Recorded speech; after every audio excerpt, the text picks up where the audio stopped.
허지웅. 망하려면 아직 멀었다. 망했는데 3번째 항암 치료를 하고 나흘째 되는 날 밤 나는 그렇게 생각했다. 손이 부어서 물건을 집을 수 없고 손발 끝에선 더 이상 감각이 느껴지지 않았다. 거울 속엔 다른 사람이 있었고 하루 종일 구역질을 하다가 화장실로 가는 길은 너무 높고 가팔랐다. 살기 위해 반드시 먹어야 한다는 알약 28알을 억지로 삼키다 보면 웃음이 나왔다. 나는 이제 내가 정말 살고 싶은지도 잘 모르겠다. 오늘 밤은 제발 덜 아프기를 닥치는 대로 아무에게나 빌며 침대에 누우면 천장이 조금씩 내려앉는다. 나는 천장이 끝까지 내려와 내가 완전히 사라지는 상상을 했다. 그러면 기뻤다. 아픈 걸 참지 말고 그냥 입원을 할까? 하지만 그러고 싶지 않았다. 병동에서는 옆자리에서 사람이 죽어간다. 사람의 죽음에는 드라마가 없다. 더디고 부잡스럽고 무미건조하다. 가장 어둡고 길었던 그 밤을 버티고 몇 개월이 지났다. 놀랍게도 아프기 전보다 훨씬 건강하다. 얼마 전 그런 생각을 했다. 가장 힘들었던 그 밤을 버티지 못했다면 나는 지금 어디 있을까? 나는 왜 가족에게, 친구들에게 옆에 있어달라고 말하지 못했나? 말했다면 그 밤이 그렇게까지 깊고 위태로웠을까? 나는 언제나 뭐든 혼자 힘으로 고아처럼 살아남아 버티는 것에 자부심을 느껴왔다. 그러나 나는 동시에 누구에게도 도와달라는 말을 할 수 없는 멍청이가 되고 말았다. 그런 인간은 도무지 아무짝에도 쓸데없는 것이다. 그런 인간은 오래 버틸 수 없다. 오래 버티지 못한다면 삶으로 증명해내고 싶은 것이 있어도 증명해낼 수 없다. 나는 행복이 뭔지 모른다. 하지만 적어도 매대 위에 보기 좋게 진열해 놓은 근사한 사진과 말잔치가 행복이 아니라는 것 정도는 안다. 아마 행복이라는 건 삶을 통해 스스로에게 증명해 나가는 어떤 것일 테다. 망했는데? 라고 생각하고 있을 오늘 밤의 아이들에게 도움을 청할 줄 아는 사람다운 사람의 모습으로 말해주고 싶다. 망하려면 아직 멀었다. 바꿀 수 있는 용기와 바꿀 수 없는 것에 대한 평정. 바꿀 수 없는 것을 평온하게 받아들이는 은혜와 바꿔야 할 것을 바꿀 수 있는 용기. 그리고 이 둘을 분별하는 지혜를 허락하소서. 라인홀드 니부어의 기도문이다. 도덕적 인간과 비도덕적 사회의 그 니부어 맞다. 기도문의 이름은 평온을 비는 기도다. 미국의 금주협회에서 애용되면서 유명해졌다.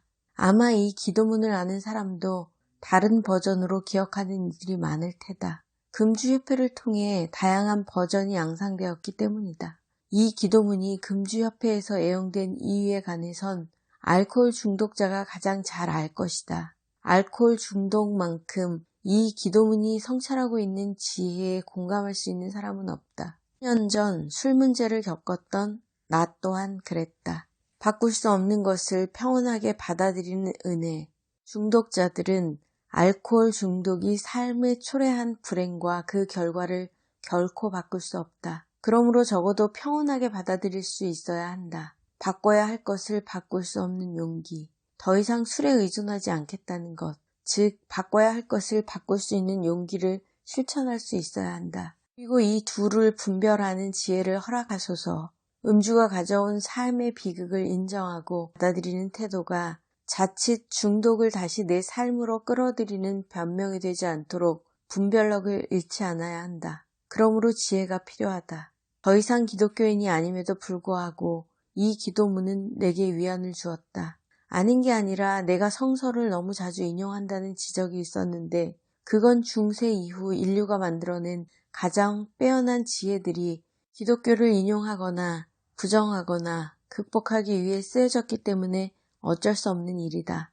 중세를 암흑의 시기로 보지만 그 안에서도 플라톤과 아리스토텔레스를 베끼는 방식으로 기독교 세계관을 강화하거나 혹은 아예 뒤집어 엎고자 하는 정치적, 철학사적 흐름이 있었다. 그런 걸 읽고 자란 인간이 비록 교회와 결별했더라도 이를 인용함으로써 얻을 수 있는 사유를 저버린다는 건 낭비에 가깝다. 사실 혐오와 배제가 용성한 세상에 내가 어떤 이웃이 되어야 하는가에 관한 이야기를 설득력 있게 하기 위해 신약보다 인용하기 좋은 텍스트는 없다. 설득의 대상이 주로 기독교인이라는 건 아이러니다. 니부어의 기도문을 다시 떠올린 건 이 짧은 글을 담고 있는 지혜가 단지 음주 문제를 겪고 있는 이들에게만 유효한 게 아니라는 걸 날이 갈수록 강하게 실감하기 때문이다. 특히 이 기도문이 지칭하는 대상을 자기 자신으로 한정할 때 더욱 그렇다. 바꿀 수 없는 걸 평온하게 받아들인다는 게 얼마나 어려운 일인지 우리 모두 알고 있다. 바꿀 수 없다는 말에서 누군가는 체제나 구조 같은 단어를 떠올릴 것이다. 혹은 부장님 술버릇 같은 걸 떠올릴 수도 있다. 하지만 그런 것들은 사실 바꿀 수 있으며 실제 늘 바뀌고 있는 것들이다. 정말 바꿀 수 없는 건 이미 벌어진 일들이다. 내가 한 말과 행동, 선택으로 인해 이미 벌어진 일들 말이다.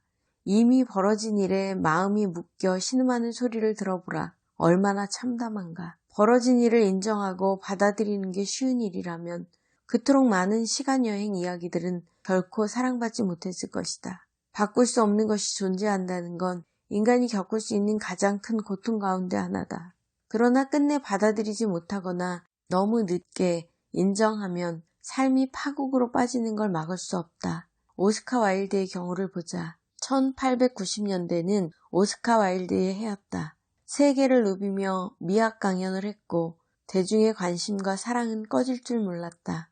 미국에 방문했을 때 세관에 내 천재성 외에는 신고할 것이 없다고 말한 것은 전 세계 나르시스트들의 귀감이 되었다. 1888년에는 행복한 왕자를, 1891년에는 도리언 그레이의 초상을 썼다. 같은 해 말에는 살로메를 완성했다. 모두 걸작이었다. 그들은 그를 유미주의자로만 기억하는 경향이 있는데 그건 그의 작품은 읽지 않고 소란스러웠던 삶의 외양에만 관심을 가졌기 때문일 것이다. 그는 작품 속에서 사회적 책임과 윤리로부터 괴리된 아름다움이 얼마나 추한 것인지에 관해 늘 피력했다. 아무튼 1891년은 그렇게 오스카 와일드 인생에 있어 가장 화려한 아무런 흠결이 없는 해로 기록될 참이었다. 그를 만나지만 않았다면 말이다. 알프레드 더글라스는 21살의 옥스퍼드 대학생이었다. 오스카 와일드는 사랑에 빠졌다. 수렁에 빠졌다고 표현해야 할지 모르겠다. 살다 보면 그런 사람들을 만나게 된다. 가슴속에 큰 구멍이 있어서 아무리 큰 사랑을 비춰도 아무리 비싼 보석을 넣어도 채워지지 않는 사람들 말이다. 그런 사람을 만나면 반대 방향으로 있는 힘껏 도망쳐야 한다. 잡아먹힌다. 아무튼 알프레드가 그랬다. 속물에 사치가 심했고 오스카가 머려지려고 하면 자살하겠다며 상대의 마음을 가지고 놀았다. 오스카 와일드는 빈털터리가 되어가면서도 그런 그를 사랑했고 동시에 빠져나오고 싶어 했다. 그런 와중에 알프레드의 큰형이 자살했다.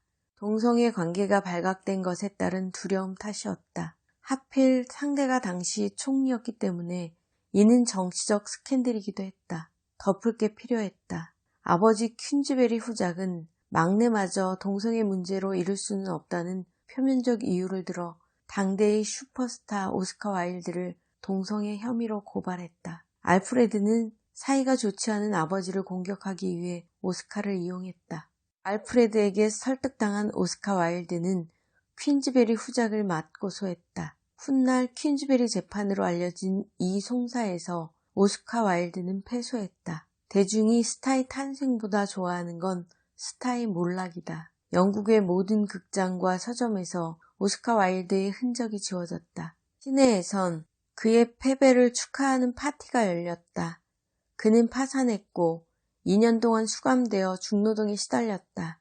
이 기간 동안 알프레드에게 보낸 편지를 모은 시면으로부터를 보면 불과 몇 년까지 지구 위에서 가장 반짝거리는 인간이었던 오스카 와일드가 어떻게 말라 죽어가고 있는지 생생하게 드러난다. 거대한 자의식은 곧 거대한 피해의식으로 변모했다. 그는 원망과 후회, 피해의식에 몸부림치며 과거의 일들을 하나씩 전부 복귀하기 시작한다. 내가 내게 한 이 끔찍한 짓을 좀 보라고 비명을 지르며 연인이 자기 삶에 끼친 피해로부터 빠져나오지 못한다. 출소가 임박해서야 겨우 벌어진 일을 인정하고 받아들이는 태도를 보인다. 그러나 영혼을 구할 수 있는 시점을 오래전에 지나쳤다. 너무 늦었다. 그는 완전히 망가졌다. 뒤늦게 삶 앞에 겸허해졌지만 이미 삶 자체가 사라지고 없었던 것이다. 오스카 와일드는 3년 후 죽었다. 죽기 전 왜 더 이상 글을 쓰지 않느냐는 질문에 그는 이렇게 말했다. 나는 삶이 뭔지 모를 때 글을 썼습니다. 이제는 그 의미를 알기 때문에 더 이상 쓸 게 없습니다. 삶은 글로 쓸 수 있는 게 아닙니다. 그저 살아내는 것입니다. 나는 삶을 살아냈습니다. 바꿀 수 있는 걸 바꿀 수 있는 용기에 관해서는 니체를 다시 한번 인용하고 싶다. 삶의 밑바닥에서 괜찮다는 말이 필요할 때라는 글에서 니체는 삶과 후기 철학에 관해 언급한 바 있다. 내가 아무리 추악한 결론에 이르러 있더라도 아직 그것은 삶의 결론이 아니라는 것이다. 너는 아직 할 수 있는 것이 많고 그것을 이루려면 피해의식으로부터 결별하여 마침내 그것이 삶이었던가? 좋다. 그렇다면 다시 한 번을 외칠 수 있어야 한다는 이야기였다. 앞서 소개했듯 니체 또한 앞선 오스카 와일드의 사연처럼 시련을 겪고 피해의식에 파묻혀 숱한 편지를 썼다. 그러나 주저앉지 않고 불굴의 의지로 일어서 짜라투스트라는 이렇게 말했다를 완성했다. 바꿀 수 있는 걸 바꿀 수 있는 용기를 가진 인간을 니체의 언어로 바꾸어 말하자면 그것은 위버맨쉬일 것이다. 한때 초인으로 번역되었으나 이제는 극복하는 인간 혹은 그냥 위버맨쉬라고 이야기한다. 위버맨쉬는 전지전능한 슈퍼맨이 아니다. 말 그대로 스스로를 극복해 나가는 인간이다. 영원 회귀와 아모르파티는 이 삶이 영원히 똑같이 반복된다 할지라도 주체적으로 끌어안고 긍정하며 살아내겠다는 자기 선언이었다. 위버맨씨는 이를 실천하는 인간이다. 나아가 내 삶이 영원히 반복되는 것이라면 그렇다면 영원히 반복되어도 좋을 만큼 제대로 바꾸고 극복하며 살아내겠다는 이야기다. 즉, 바꿔야 할 것을 바꿀 수 있는 용기란 자기 삶을 향한 주체적인 긍정으로부터 나온다. 처음 읽을 때는 위버맨씨를 인간이 다다를 수 있는 다음 단계 정도로 이해했다.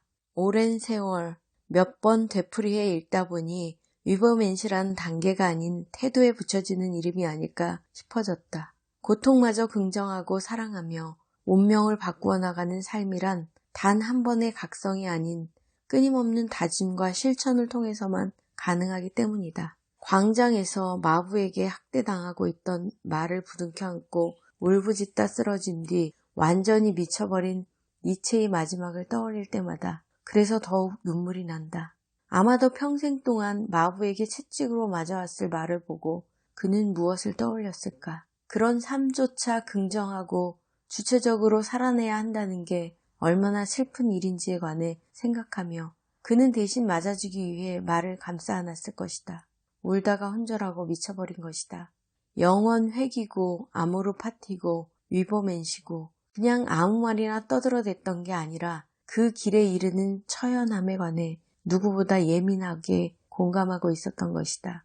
니체가 이때 미치지 않았다면 분명히 개인들이 서로의 구원을 위해 필요할 때 대신 맞아주며 연대하여 위버맨시에 이르는 길을 제시했으리라 생각한다. 바꿀 수 없는 것과 바꿀 수 있는 것을 구별하는 지혜가 남았다. 바꿔야 할 것을 바꿀 수 없다며 인내하고 받아들이거나 바꿀 수 없는 것을 바꿔야 한다며 이미 벌어진 일을 마음에 담아두고 스스로를 공지에 몰아넣는 일을 막기 위해서다. 리브어의 기도문은 구조상 이 마지막 구절을 위해 쓰인 것이나 다름없다.